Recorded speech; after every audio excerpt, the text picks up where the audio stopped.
E aí, pessoal? Tudo pronto para a gente mergulhar em O Despertar do Espírito. Que legal!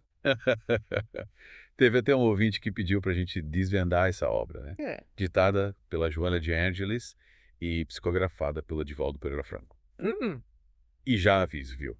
É um prato cheio para quem busca autoconhecimento. É. E também, quem sabe, umas ferramentas para lidar com os perrengues da vida moderna. O que eu acho interessante é como o livro mistura psicologia e espiritualidade. De um jeito bem único, ele te convida a repensar como você lida com as emoções. Ai. E te mostra como usar isso a seu favor, né? Pra ter uma vida mais plena. E logo no comecinho, o livro já joga essa bomba. Como a gente se sente meio perdido com tanto avanço tecnológico, né? É verdade. Parece que falta um manual de instruções Total. para lidar com a ansiedade, a pressão de estar sempre ligado. Uhum. Me identifiquei total com essa parte. Pois é, a Joana usa até a história do homem feliz sem camisa pra ilustrar essa busca pela felicidade. Em coisas simples. Tipo, a gente se cobra tanto, corre tanto atrás de bens materiais. Mas esquece de olhar pra dentro, né? E cultivar a paz interior. É como se a gente precisasse se redescobrir, tirar as máscaras, os óculos que a sociedade impõe, né? Yeah. Pra encontrar a verdadeira essência. Isso. E aí entra o conceito de autoidentificação, Sim. que o livro explora com tanta profundidade. Oh. O que você achou dessa parte? Achei fundamental. A gente se acostuma tanto a viver no automático, cumprindo papéis pré-definidos, que esquece de se perguntar quem eu sou de verdade. Nossa. E o livro te leva a essa reflexão, sabe? Te ajuda a entender a diferença entre o eu individual e o eu superior. Aquele potencial gigante que a gente tem dentro da gente, mas que às vezes fica adormecido. É como se a gente tivesse um diamante bruto dentro da gente e precisasse lapidá-lo para brilhar. Com toda a intensidade, né? E aí entra outro ponto importante. A disciplina da vontade. O que você acha que a Joana quis dizer com isso? Olha, pra mim essa parte tem a ver com assumir as rédeas da nossa vida. Não é sobre negar os desejos, mas sobre aprender a direcioná-los para alcançar nossos objetivos. Sejam eles materiais ou espirituais. Entendi. É como se a gente tivesse um jardim interior e precisasse cultivar as flores que a gente quer, podando os matinhos que atrapalham o nosso crescimento. Faz todo sentido. E uma das flores que a gente precisa cultivar é o amor, né? É verdade. E o livro, ele apresenta uma visão bem ampla desses sentimentos. Sim. Indo muito além do romantismo ou da paixão. A história de Ananda e a mulher impura, por exemplo, me fez repensar completamente o conceito de amor. Sim. Que te impactou nessa história? Acho que o que mais me tocou foi a compaixão do Ananda. Ele não julgou a mulher, pelo contrário. Acolheu a dor dela e ajudou ela a trilhar um caminho de transformação. Sei. É como se o amor verdadeiro fosse uma força que cura, que liberta, que eleva. E isso me fez refletir sobre como eu tenho cultivado o amor na minha vida. Sabe? Se eu tenho sido capaz de amar sem esperar nada em troca, de estender a mão para quem precisa, de perdoar as falhas dos outros e as minhas próprias falhas. Nossa, essa história é realmente poderosa. E falando em transformação, Sim. o livro também mostra que as dificuldades podem ser oportunidades de aprendizado. A analogia do pote rachado é um exemplo disso. O que você tirou de aprendizado dessa história? Essa história me fez pensar que a gente costuma focar demais nas nossas imperfeições, nos nossos defeitos, e esquece de enxergar a beleza que existe em cada um de nós, sabe? É como se a gente se comparasse o tempo todo com um pote perfeito, sem rachaduras. E se sentisse inferior por não ser assim. Mas a verdade é que a gente é único, especial. E que as nossas rachaduras contam a nossa história. Nos tornam quem somos. Que lindo isso! E é justamente essa busca pela beleza interior, pela nossa essência, que o livro nos convida a fazer, né? Com certeza. A gente precisa se libertar das amarras do ego, das expectativas da sociedade, para encontrar a paz e a felicidade autêntica. Concordo plenamente. E acho que esse é só o começo da nossa jornada de autoconhecimento, sabe? O livro planta várias sementinhas que vão germinar ao longo do tempo. Entender. Levando a questionamentos, reflexões e, principalmente, a atitudes mais conscientes no dia a dia. Com certeza. Certo. E essa primeira parte do nosso mergulho já nos deu muita coisa para pensar, né? Sem dúvida.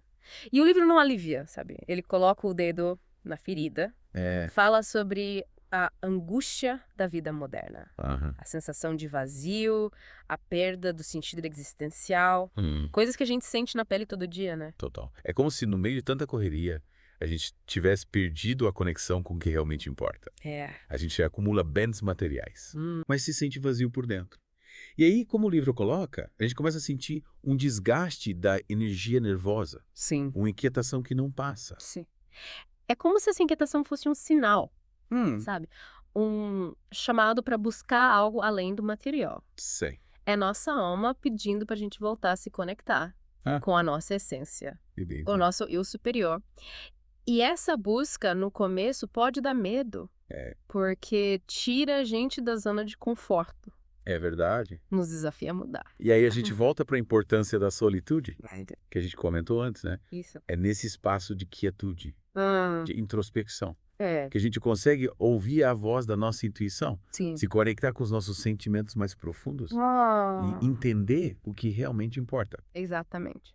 É na solitude que a gente tira as máscaras, Sim. se despe das expectativas dos outros e se conecta com a nossa verdade. E a partir dessa conexão, a gente consegue construir relacionamentos mais autênticos, mais saudáveis. E por falar em relacionamentos, o livro também aborda os desafios que a gente enfrenta na família, com os parceiros, na sociedade, como encontrar harmonia em meio a tantas expectativas e conflitos. Acho que a chave está na autoidentificação, sabe? Quando a gente se conhece de verdade, se aceita com as nossas qualidades e defeitos, a gente consegue se relacionar com o outro de forma mais genuína, sem jogos de poder ou manipulação. É como se a gente se conectasse com a alma do outro. Isso. Enxergasse além da aparência física ou dos rótulos sociais. E aí os relacionamentos se tornam mais leves, mais verdadeiros. Com certeza. No contexto familiar, o livro nos convida a ver o lar como uma escola. Um espaço de aprendizado e crescimento. É ali que a gente aprende a amar, a perdoar, a lidar com as diferenças. Mas quando esses relacionamentos se tornam fonte de sofrimento, como lidar com as mágoas, os ressentimentos, a culpa. O livro nos convida a olhar para essas feridas com compaixão, sabe? A entender que todo mundo erra. E a gente não é perfeito. E a partir daí a gente pode começar a perdoar, tanto a nós mesmos quanto aos outros. É como se a gente fizesse as pazes com o passado. Isso. Para poder viver um presente com mais leveza, né? E o medo? E como lidar com os medos que nos paralisam, que nos impedem de realizar os nossos sonhos. A Joana nos convida a encarar os nossos medos, a entendê-los. Certo. Muitas vezes o medo é um mecanismo de defesa que nos protege de perigos reais. Mas ele também pode nos prender, nos impedir de crescer. Então a gente precisa aprender a diferenciar o medo que nos protege do medo que nos limita. Exatamente. Ter coragem para enfrentar os desafios, para sair da zona de conforto e buscar os nossos sonhos. Exatamente. Para quem se sente perdido, sem esperança. Sim. O livro nos convida a buscar ajuda.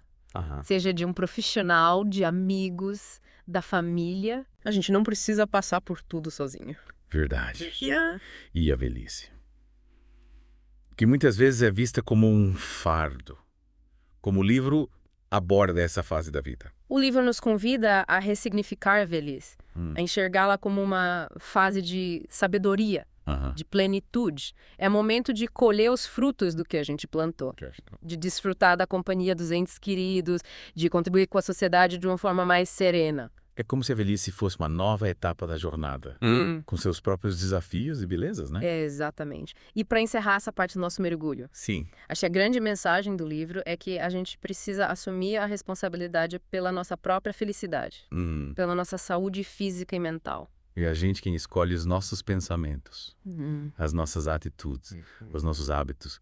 E a partir dessas escolhas, a gente constrói a vida que a gente quer ter. É verdade. A gente tem um poder enorme dentro da gente. Mas às vezes a gente esquece de usar ele, né? E o despertar do espírito, ele serve como um lembrete, nos impulsionando a trilhar esse caminho de autoconhecimento e transformação. Concordo. Nossa, essa obra é tão rica em detalhes, né? Ensinamentos, que a gente quer ficar aqui horas conversando. É verdade. Mas antes da gente finalizar nosso mergulho, eu queria te perguntar, o que mais te marcou nesse diálogo entre psicologia e espiritualidade que a Joana propõe? O que mais me fascinou foi como ela conecta a sabedoria antiga com os desafios do homem moderno. Por exemplo, a importância da solitude. Um conceito presente em várias tradições espirituais. Se torna ainda mais essencial hoje em dia, né? No mundo cheio de distrações, de informação, a gente precisa se desligar um pouco do externo, né? Para se conectar com o que realmente importa. Nosso mundo interior. Sim. E a ênfase na educação da vontade. Em tempos de gratificação instantânea, né? Reaprender a ter disciplina. Para alcançar objetivos a longo prazo é fundamental. É como se a gente tivesse que fortalecer esse músculo da vontade. Certo. Com certeza. E a sublimação da energia sexual. Outro ponto que me chamou a atenção.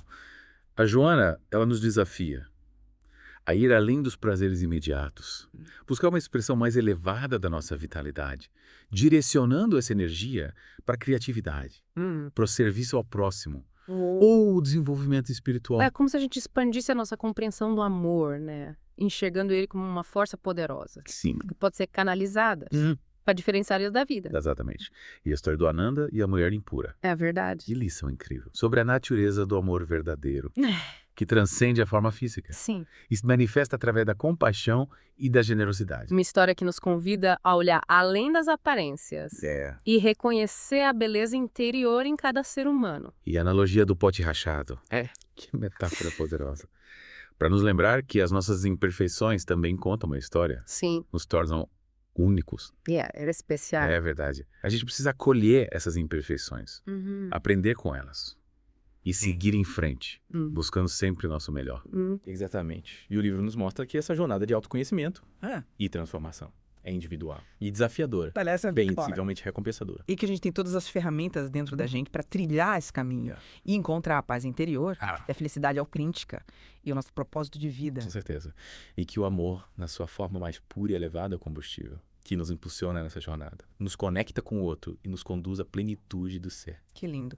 E que essa nossa conversa inspire você que está nos ouvindo a mergulhar em o despertar do espírito e se conectar com a sabedoria da Joana de Ângeles. Lembre-se da história do homem feliz sem camisa, da compaixão do Ananda, da força do pote rachado.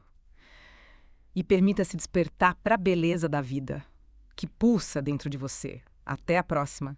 E que a paz esteja com você.